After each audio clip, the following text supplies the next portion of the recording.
अस्सलाम वालेकुम viewers, rich Pakistan का नया एपिसोड लिए मैं हूं आपका मेजबान अब्दुर्रहमान। आज हम दो खबरें डिस्कस करेंगे। पहली, इंडस मोटर्स ने अपनी पूरी गाड़ी पाकिस्तान में बनाने के लिए अरबों रुपए की नई सरमायाकारी का ऐलान किया है। इससे एक तरफ नई जॉब्स क्रिएट होंगी, दूसरी तरफ पाकिस्तान का जो कसीर ज़र मुबादला होता है वह बचेगा, और तीसरा, गाड़ियों की कीमतों में भी कमी लाना मुमकिन हो सकेगा। बड़ी डेवलपमेंट है, इसे डिस्कस करेंगे। जबकि आज की दूसरी खबर, पंजाब हुकूमत ने अपनी 6582 कनाल ज़मीन वागुजार करवाई है, जो कि 82 अरब रुपए की मालियत रखती है। ये किस महकमे की ज़मीन थी और इसकी दीगर क्या तफसीलात हैं, उसे प्रोग्राम के दूसरे हिस्से में डिस्कस करेंगे। लेकिन पहले चलते हैं इंडस मोटर्स की उस खबर की तरफ जिसमें इस कंपनी के बोर्ड ऑफ डायरेक्टर्स ने यह ऐलान किया है कि वो 3 अरब रुपए की नई सरमायाकारी करेंगे ताकि कंपनी मजीद स्पेयर पार्ट, मजीद पुर्जाजात पाकिस्तान में बनाए। और ये जो सरमायाकारी है ये 2025 के आखिर तक मुकम्मल भी हो जाएगी। अब इसके लिए सबसे पहले जो प्लांट है, दुनिया भर से मशीनरी है, वो मोल्ड्स, डाई और इक्विपमेंट वगैरह इंपोर्ट जो करना है वो कर लिया जाएगा। वैसे जो इंडस मोटर्स है उनकी 50-55% गाड़ी पाकिस्तान में बनती है और बकिया 40-50% जो स्पेयर पार्ट्स हैं वो दुनिया भर से इंपोर्ट करते हैं।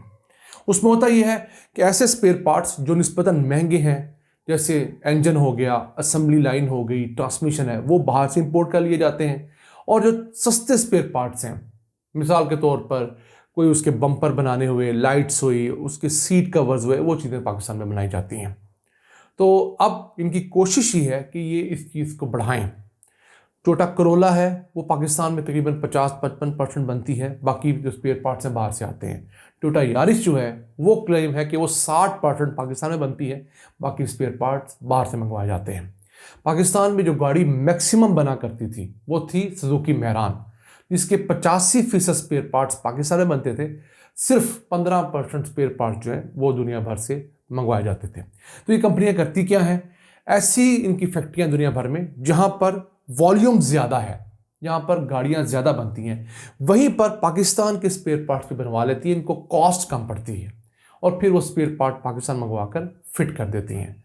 इनकी एक बात किसी हद तक जायज़ है कि चूँकि पाकिस्तान की मार्केट का साइज़ बहुत छोटा है, तो अगर ये पाकिस्तान के अंदर पूरा इंजन का हिस्सा बनाएंगी, ये पूरी ट्रांसमिशन लाइन जो गाड़ी की होती है, जो सस्पेंशन होती है, पाकिस्तान बनाएंगी, तो उसकी कॉस्ट कहीं ज़्यादा बन जाती है। अभी पिछले साल का जिक्र करें, सन 2023 का, तो 24 करोड़ के इस मुल्क में सिर्फ 30,662 गाड़ियां फरोख्त हुई हैं। तमाम कंपनियों ने मिलकर 30,662 गाड़ियां फरोख्त की हैं। हालांकि पाकिस्तान में नई गाड़ियां बनाने वाली तकरीबन 1 दर्जन कंपनियां हैं और उन कंपनियों के पास गाड़ियां बनाने की जो कैपेसिटी है वो 5 लाख सालाना से जायद है।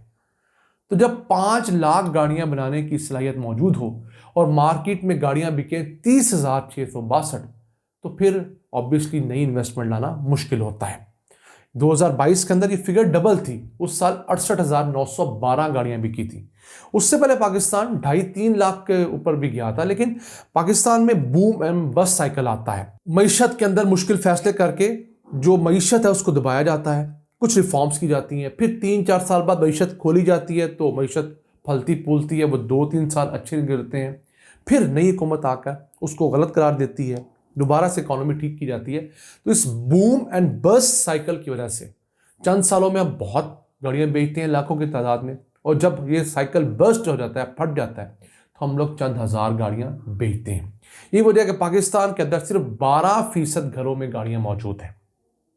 पूरे मुल्क में 46 लाख गाड़ियाँ हैं जो पैसेंजर व्हीकल्स होती हैं, हम जो घरों में ट्रांसपोर्ट के लिए इस्तेमाल करते हैं। अब पाकिस्तान में गाड़ियां कम खरीदे जाने की एक बड़ी वजह यह भी है कि लोग सूद पर बैंक से गाड़ियां लेना इतना प्रेफर नहीं करते, अवॉइड करते हैं, खा वो इस्लामी बैंकारी क्यों ना हो। अब इस्लामिक बैंकारी के अंदर एक वजह यह है, जो मैं भी ज़ाती तौर पर समझता हूँ कि बहुत बड़ी उनके अंदर एक नुक्स वाली बात है कि गाड़ी आपको रेंट के नाम पर दे देते हैं, लेकिन अगर आपने गाड़ी 5 साल के लिए और 2 साल बाद आप कहते नहीं मैं आपकी तमाम किस्तें अदा करता हूँ, मुझे आज के बाद किसी किस्म का प्रॉफिट नहीं देना होगा, मुझे आप फारिग कर दे, तो आपको वो एक ऑप्शन देते ही नहीं है।